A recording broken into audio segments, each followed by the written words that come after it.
लापरवाही ऐसी है कि 2023 में ग्रांट आई थी इनकी उसकी रिपेयर की, तो इनकी रिप्रेजेंटेशन भी भेजा, ये कोच भी हैं उसके, तो उन्होंने कहते रहे कि अभी कराएंगे, लेकिन इसकी डेथ होनी थी और कुछ नहीं, ऐसे गिरा है। आपने शायद इसका वो देखा होगा, तो कोई चांस ही नहीं मिला। और नेशनल लेवल 4 बार का नेशनल खेला हुआ लड़का है और 17 साल की एज में ये नेशनल लेवल का प्लेयर था। इतने एफर्ट्स किए इसने, डेडिकेटेड प्लेयर था, अकेला ही प्रैक्टिस कर रहा था और बच्चे दूसरे पोल पे कर रहे थे, ये अकेला उस पोल पे कर रहा था। और एक बार रिंग के पास गया, रिंग नहीं मिला इसको, दूसरी बार जब किया तो इसने जो ही रिंग पकड़ा पोल उसके ऊपर। अच्छा, हार्दिक ने कभी आपको इसके बारे में बताया कि वहाँ पोल खराब है? नहीं, किसी ने भी नहीं, दिक्कत है? नहीं, किसी ने भी नहीं बताया। हार्दिक ने तो क्या, तो किसी ने भी नहीं बताया कि भाई इसके ये ऐसे ये जर्जर हालात में है, क्योंकि वो जो ग्राउंड लेवल था ना, उसके थोड़ा सा सेंटीमीटर कुछ नीचे था जो दिखाई नहीं दे रहा था। पेंट पे किया हुआ था तो पेंट के अंदर से जंग दिखाई नहीं दिया। ऐसे ही बता रहे हैं दीपेंद्र हुड्डा ने अपने कोच से हाँ, 12 लाख रुपए दिए थे, वो आगे थे इनके पास ही, लेकिन वीडियो ने और इनकी कोई खास ऑफिशियल ने इस पे ध्यान नहीं दिया। रिप्रेजेंटेशन भी दी खिलाड़ियों ने कि भाई इसको ठीक करा दो, ये काफी पुराने हो गए हैं और ये हादसा हो सकता है, लेकिन कोई वो नहीं किया। पैसे किसके पास आने थे? वो तो डेवलपमेंट उसके पास, जिला परिषद में आने थे, DRDO के पास, तो उसके पास आते थे पैसे तो काफी दिन से पहले से ही।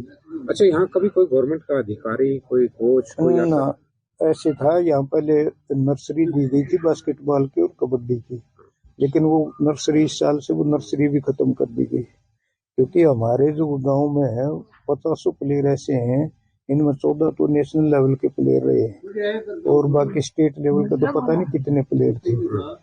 यहाँ तो जन्मजात बास्केटबॉल है इनके DNA में। फिर खेल अधिकारी, जिले का कोच जो बास्केट का है, ना कोई नहीं आता था। ये जो अपने सोशल वर्कर है, जिस तरह से पुराने खिलाड़ी हैं, तो यही खिलाते थे और कोई गवर्नमेंट की तरफ से कोई वो नहीं आ रहा था। क्या मांग करते हो आप?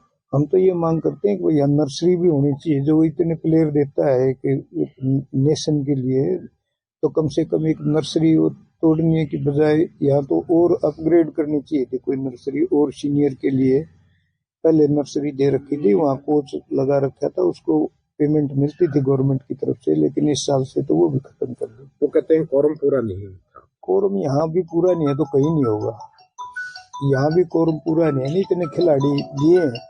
आप 14 नेशनल प्लेयर थोड़ी कम लगो, एशियाड खेले हुए हैं 2 तो हमारे गांव के इंटरनेशनल प्लेयर हैं, तो यहाँ भी अगर कोरम पूरा नहीं होता तो मेरे हिसाब से तो कहीं पूरा नहीं होगा।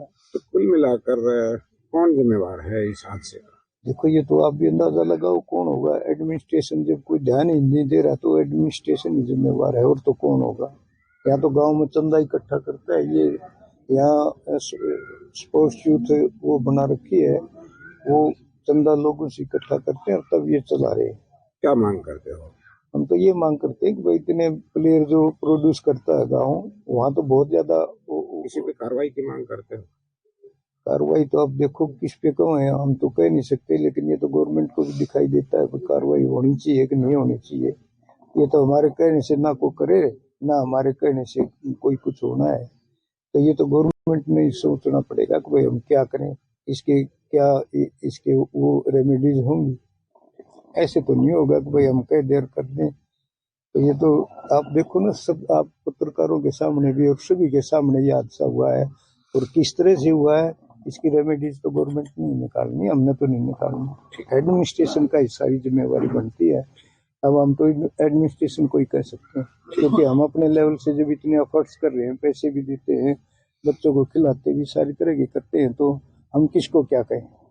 हम तो गवर्नमेंट नहीं दे रही तब भी हमने कोई वो नहीं, भाई हम तो अपनी तरफ से एफर्ट्स करते रहेंगे, और जब तक हमारे बच्चे खेलते रहेंगे। यहाँ 50-60 बच्चे खेलते हैं, इससे ज्यादा क्या नॉर्म होगा आप बताओ।